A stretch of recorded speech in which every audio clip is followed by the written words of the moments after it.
Маңмаңгер кегінің келді.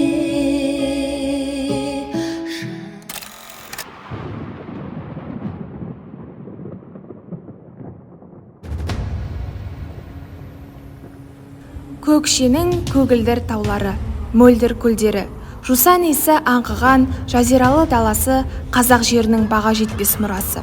Бұл аймақта талай аңыз, талай тағдыр жазылған.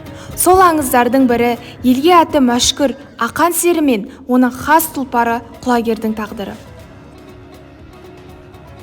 Ақан сері жаны еркін, жүрегі жырмен жаратылған ақын. Оның өнері мен өмірі даланың үні, елдің мұң шері. Бірақ оның жырларына өзек болған ең аяулы серігі құлагер еді. Құлагер жүйріктің жүйрігі, еркіндіктің символы. Сағынайдың асы. Қазақ даласының түкпір-түкпірінен келген ел. Мыңдаған сәйгүлік, дүбірлі той. Мұндай аста бәйгеге қосылған аттың бағы мен бабы сыналады. Бәйгеде дара шауып, қарсыластарын шаң қаптыратын құлагерге жұрттың көзі түскен болатын.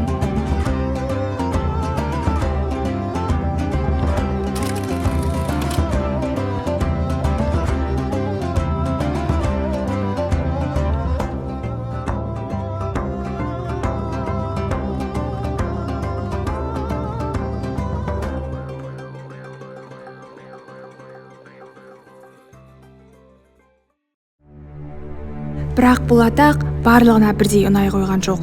Қызғаныш, көре алмаушылық, іштарлық. Кейбіреулер құлагердің мәреге бірінші болып келуін қаламады. Қастандық ойлағандар қара ниетін жүзеге асыруға бекінді. Құлагер бәйгеге атылды. Ол жүйткіген сайын жел құйындатып, елдің үмітін еселей түсті. Бірақ мәре сызығы жақындаған шақта сұмдық оқиға орын алды.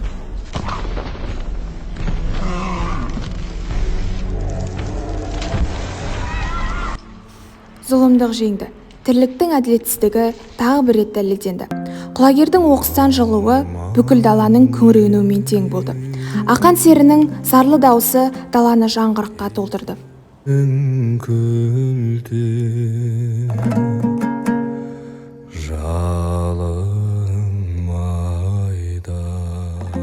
Бұл тек қана тұлпардың өлімі емес, бұл әділдіктің мерт болуы. Құлагер өлген жоқ. Ол тарих, ол аңыз. Ол жүректерде мәңгі сақталатын адалдық пен тазалықтың бейнесі. Ақан серінің жырымен, Ілияс Жансүгіровтің поэмасымен құлагердің даңқы ұрпақтан ұрпаққа жалғасады.